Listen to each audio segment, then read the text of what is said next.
Hello everyone and welcome to week 2 of the Disruptive Innovation Festival, the online festival that asks the question, what if we could redesign everything?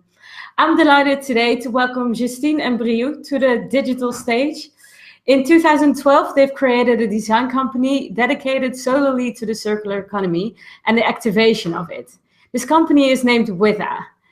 As for today, around 80% of the impacts of a product or a service are decided at the ideation, design stage, where design hasn't always been used wisely. In this session, we're going to find out how to truly understand the ecosystem and your partner's ecosystems with relation to the circular economy. And Justine and Briou propose some tools and methods to create this deeper understanding. For everybody that is watching, don't forget this is an interactive session. So if you have any questions or comments, post them in the comment box underneath this video or tweet using hashtag ThinkDiff. For now, welcome Justine and Briou. I would say stage is all yours. Okay, thank you. Hi everyone. Hi everyone, so we're gonna share the slides in just 1 second, if it's okay. So thank you for the introduction. Just briefly, just for you to understand better who are we and who is the Witha. Originally the Witha is Aboriginal name of the bowerbird, which is a bird living in Australia. And this bird builds nets to seduce female, as he is polygam. And the better the nests, the easier the seduction, obviously. So he uses all the elements around him in the ecosystems, so shells, fruits, flowers, and so on. And now, as the ecosystem changed, he has to evolve with it and to adapt itself. So he will build now with caps, cans, straws, and other elements. And the funny fact is that it works even better for the seduction. And as a Witha, what we want to do is to use creativity to transform constraints into opportunities and to transform waste into resources. Because actually, we want to make disappear the very notion of waste. And why we want to do it? Because waste is like a human creation and it's a nonsense in the economy. So we want to integrate that all the waste are resources from the beginning. That means from the conception step.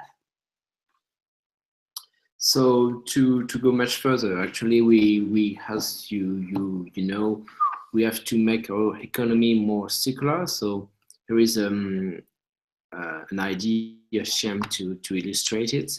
We really think that we have a lot of values to create with this new paradigm. So to go a bit further, we think that the innovation is in this circular economy need to be smart. What do we mean by being smart? That means that we have to be at the center of these four areas, 4 parameters. So the business, the technologies, and the human aspects. So like in the design thinking traditionally, but we need to integrate it with nature. So if we consider nature in a good way, like a source of opportunity and new ideas, like we do with biomimicry, we can really go in the center of these 4 areas and to reach the smart innovation. So that's why we have to go much further and to innovate in a different way. So if we want to reach it, we have to apply the design principles. So the life principle for it. Sorry. So what are they actually? You can find very different ones, but if we have to be simple, let's remind these 3 ones. So the first one is to consider waste as a resource. Actually, the human species is the only one on Earth to to know this notion of waste. Every species in this world consider everything as a resource. So with the waste, with this notion of waste, we lose a lot of opportunities. I mean, economic, social, and environmental ones. So we have to consider everything as a resource. Then we have to optimize resources rather than maximize them. Actually, it's quite simple, but in a forest, you won't see any a tree that will go up forever. Once it has reached a good size, let's say, it will give the excess of its resources to the smaller ones. So we have to cooperate with the other ones. And the last principle is to multiply the local synergies. So that means that you have to consider your ecosystem, all the actors around you. And that's quite interesting because you cannot imagine in the natural context some clownfishes living without corals. So it's simply impossible. And the same is true for the coral survivals, actually. So we have to integrate that. Without this interaction and this cooperation, we can go further. The thing is that today in our economy, like we are mainly based on competition. The economy is conducted by competition in everything, in management, education, production, and so on. And this is also the base for the linear economy. And even if it seemed to have worked well so far, on a global scale, we realize, and we are still realizing, that we waste a lot of the resources we use, the human ones, financial ones, natural ones. As an example, to see that we waste a lot, we could take the food industry, in which industry we waste, for example, 1/3 of the food we produce is not consumed, mainly and only because the actors do not share the information and resources correctly. And in other words, that means they don't fully cooperate. And these food wastes are not even upcycled because they are not reintegrated into the agriculture system.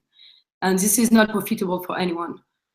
Retrospectively, we understand that in a world with limited resources, that means wasting both human and natural resources is not sustainable, and it's simply impossible. So it's the same for clownfishes, as we said. This is simply impossible to continue this way. That's why we really need to cooperate, and we will now tell you how to do it. Yeah, so actually before going on the tools we developed, you have to be sure that you will observe and understand your context. So to ensure this cooperation, and embrace the complexity of your system, you need to consider all the interactions with the elements around you. So observe who are the key stakeholders, what they do actually currently, and what they can do. What are the main energy use and supply, and what are the main flows and resources at each step of the life cycle? Because each step and each actor is a new opportunity for creating a new valuable loop. Once you observed, obviously you have also to consider all the interaction levels, and by levels we mean both diversity between the interactions you will develop, and also the time, because the kind and strength of interaction will not be the same within the system. Why? Because the needs and the competencies of all the stakeholders will not be the same. So you really need to think to diversify and to enhance diversity in the synergies you will develop. And you also have to keep in mind that interactions will evolve in time. That is why you need to consider evolution and diversification of the synergies. And doing so, you will be more agile and win agility and responsive ability to adapt when you will need to do it. So then, when you apply cooperation principles in your work, you can easily create values for all the actors. And when we talk about values, once again, it's about economic, social, and environmental values. So that means we can go much further. And as Michael Porter said in an article published in 2011, what is good for your ecosystem, for your community, is good for your company as well. So that's why you need to integrate a new way of working, not only with competition, but with cooperation as well. For example, you have a company, a global company, which is called Interface. They cooperate with Philippine fishermen to collect the lost fish nets and upcycle them. So by doing so, they ensure a new supply chain to produce their carpets. They help the ocean regeneration, and they give the fishermen new revenues. So you see that when you create with this way of doing, it's much more valuable for everyone. So how to do so? Because it seems very interesting, but most of the times when you need to act, it's much more complicated. So to help you to develop variable synergies on your scale, I mean a microeconomic scale or on your company scale, you need to identify the key stakeholders and consider the interaction with the others. So we developed a tool which is called the Circulab Partners that you can download for free on the Circulab website. And it's a kind of workshop that can be led in an early stage during the observation phase before generating solutions, to be sure that you know all the stakeholders that will be involved in your project. So yeah, that's just the beginning. And then here is the board actually. To introduce it quickly, you have the origin. So what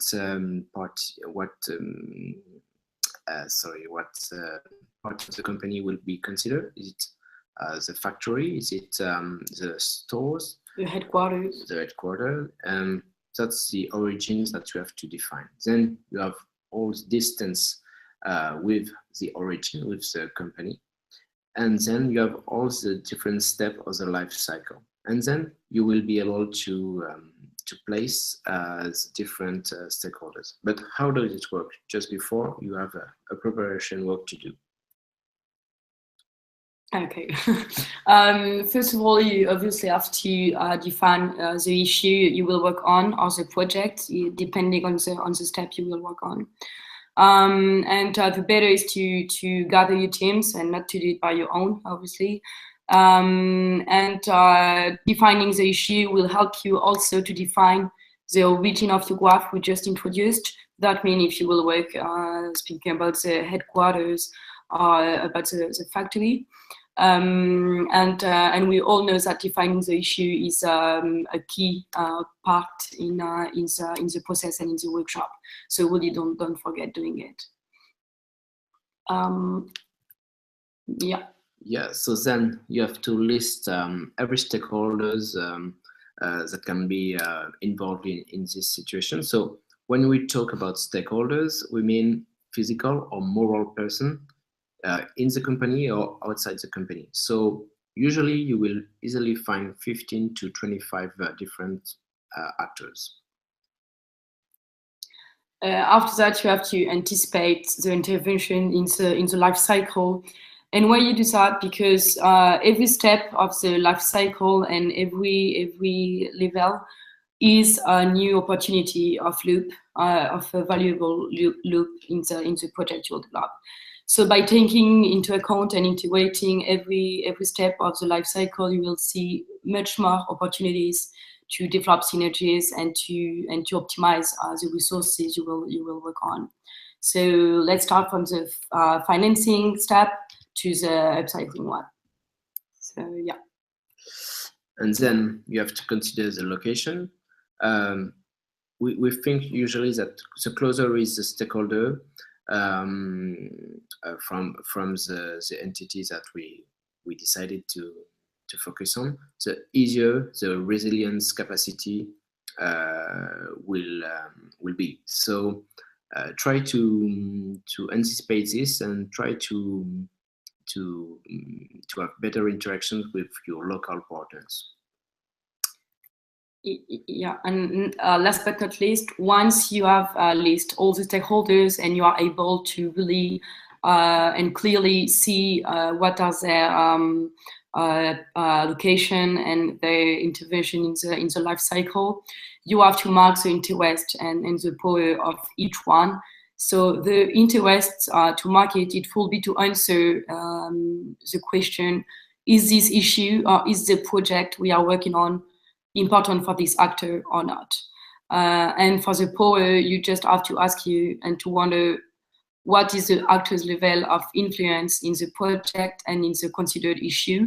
And you can, for example, have a scale of 3 or 0. So if it does have power, you will just put 2 or 3, and if it does not, you will put 0. And then after this marks, you will easily find your 5 key stakeholders that you have to involve. So sometimes you will have to create interest to actors or stakeholders that have a lot of power. So that's how you will create shared value. So how we can involve them, because at the moment we think that they are not interested with this. So you have to anticipate it to really create shared value with them and propose something that can be interesting. And obviously it will, once you mark the interest in the power, we all know that in the circular economy we have to be dynamic and agile. So that's why also for the one who does not have interest at the moment, you will try to give them interest. So this is also the principle of shared value. So just keep in mind that this tool has been created to evolve with your project, and as we said before, with your stakeholders' needs and resources, obviously. So if you want to download the tool, you can go on this website. You have the tool in English, in French, and in Spanish. We also developed it in Dutch and German, so just ask for it. And soon it will be published in Chinese. And we have a first question from Kirsty. How willing, in your experience, are businesses to consider and make this change? You mean, I guess you mean to consider the cooperation in the business? I mean, it really depends on the industry and the context of the industry with the circular economy and the scale of the company. Usually with small companies, it's quite easy to make them understand that cooperation is key for them. But for big companies that are not used to deal with different partners, it's quite hard for them to understand. But we have some good examples with big companies that understand that circular economy needs another way of thinking and of course another way of doing. And sometimes what we will tend to do will be to make them willing to do it while gathering, first of all, the team in turn. And we will enhance cooperation between the team, doing the workshop with them. And doing that, they will understand that cooperation is crucial to, after that, go to another step and gathering external partners and so on. Then we have another question from Rickard. So how crucial is the role of communication in this tool?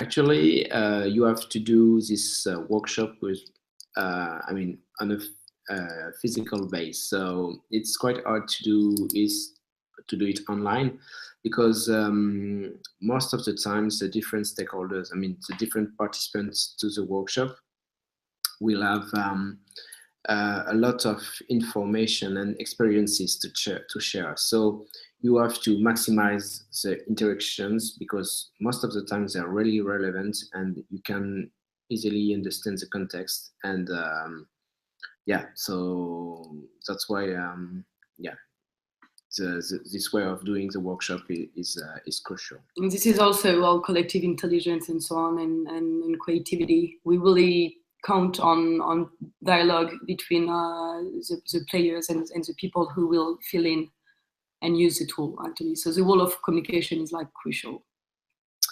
There's another question from Shiga. Can you elaborate on the word synergies, and what is a valuable synergy?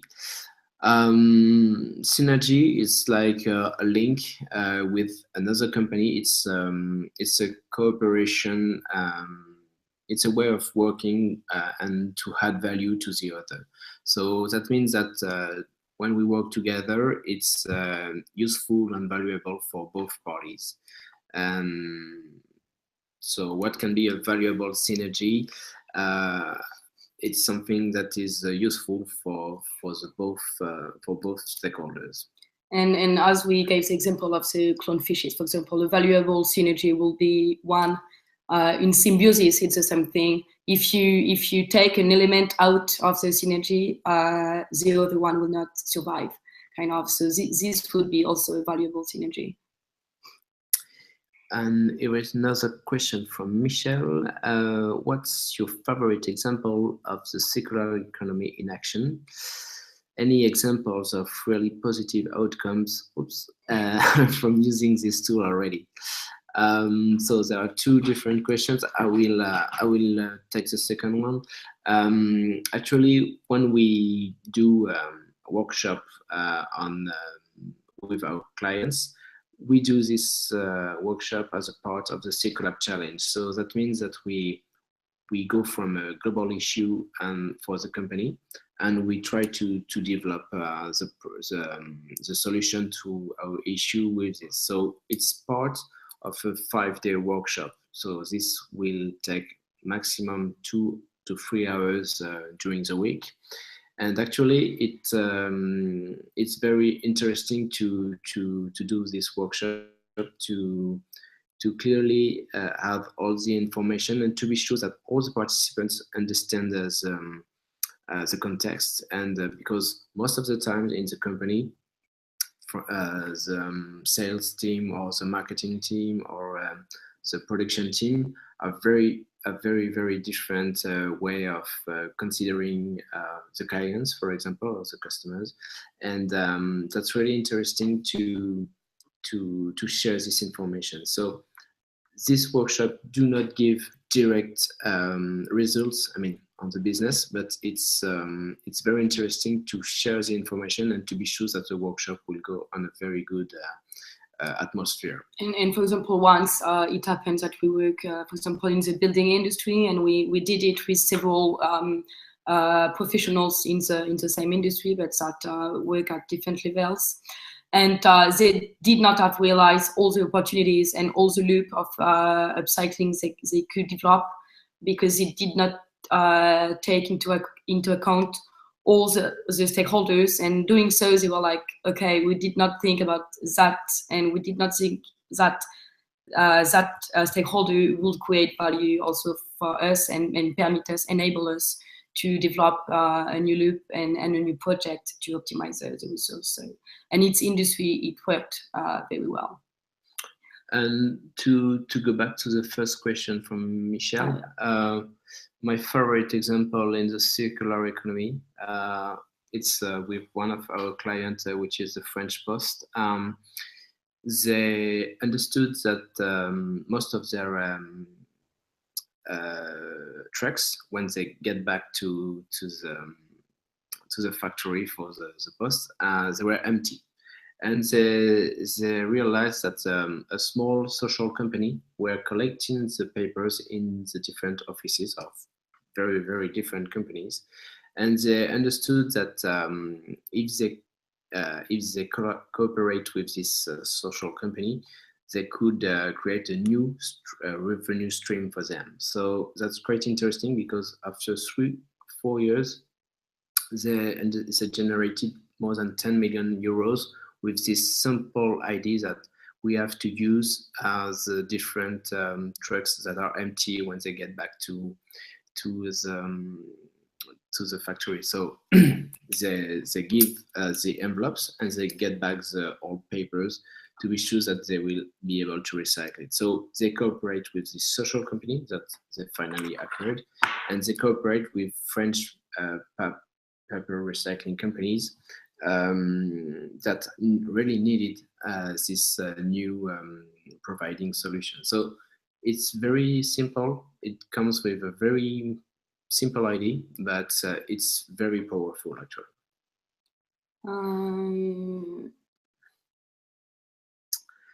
How to extend the participant thinking to the long term and systems level? People from business usually live quarter to quarter year with numbers and targets. The solutions they think are not feasible are also due to their mind, which is in the status quo. Yeah, it's a hard question, because we usually have to face it as well. Actually, we try to be positive with our clients, because we are pretty sure that if we try to scare them, we won't go very far. So we really try to make them understand that for the business, they have to see that, okay, today it can work.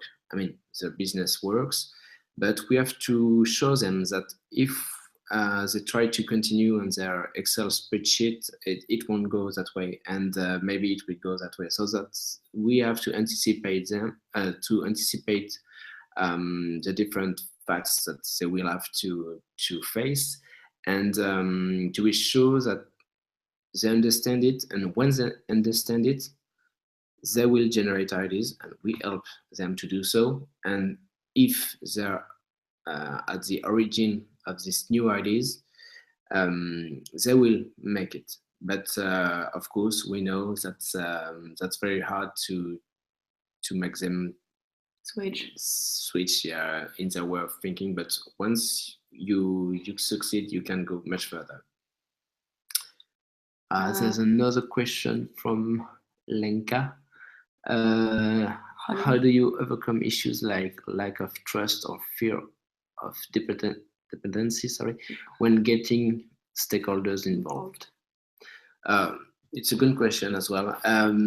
Most of the times we realize that actually the stakeholders, I mean, on a specific situation, they do not know to each other. And we had a workshop once in the building industry with a territory responsible, a big company, a big building company, and a big provider of this company. And that was very fun, because they realized and they confessed to each other that they did not anticipate that they had exactly the same problems, but they were sure that the others participants did not deal with this problem the right way. But actually, they understood that they had very, very common problems. And once you have the meet, I mean, when they meet to each other and they understand the different situations, they are much more open to collaborate. And that's quite fun, because most of the times when the different stakeholders meet, you can be sure that it will go in a good way. And also about lack of trust. That's also what we presented before. It depends on what is position you will have with the stakeholder. For example, if you are in a competition, contractual contract and so on, obviously the lack of trust will be here. But if from the beginning you speak more about partnership and so on, you will be much easier. It will be much easier for you to gain and to win the trust of the other, and also the contrary will be true. And the fear of dependency, it's also what we said before. We need to help each one. For example, the workshop we presented, it's better to do it with the stakeholders we want to involve, so that we try to diversify the interactions, so that we are not dependent on each one actor, but it's a whole ecosystem and system organized well. So I actually want to jump in for this one. I think it's time for our final question of today's session. We've had a lot of questions coming in. That's great. Thanks for all the viewers for that. Yes. This question is a bit challenging, you guys. AB Designs asks you, what if I say circular economy is outdated? How will you justify this point? Actually, there are different ways of giving an answer to this question. I think that circular economy, the first one, circular economy, I think it will be whatever we will do, it will be actually. Maybe it will be in a soft and positive way, or maybe it will be in a very raw way. So that won't be very fun, let's say. But there's another way of giving an answer to this question. Actually, circular economy is not new. Circular economy is much older than us, and maybe it appears like Earth actually. So that means 3.8 billion years ago. So it's just us as a human species that totally forgot life principles and this circular economy that was totally natural. So I think it's not outdated, but we are just coming back with this old idea that is the way actually the planet Earth works. And we just have to organize it more than we designing a new thing. All right, thanks a lot for that answer. It is very clear, and I really enjoyed your talk. Thanks a lot for that. We're gonna be seeing you back on Wednesday with your French session. So for everybody who wants to follow it in the French version as well, Wednesday at 12 GMT. So thanks a lot, and everybody online, thanks a lot for viewing. If you want to see more DIF sessions, I can recommend one today at 7 p.m. GMT.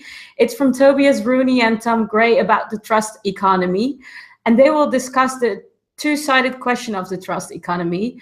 So with tech blurring the age-old barriers between companies and consumers, they think trust has been never been more vital for business, nor potentially destructive. So tune in at 7 if you want to hear more about that. We also have DIF on demand. So if you've missed out of anything, don't worry, you can watch back all the sessions on thinkdiff.go. Thanks a lot, Justine and Briou, and for everybody viewing online. And that's it for now. Goodbye. Thanks a lot. Bye. Bye-bye.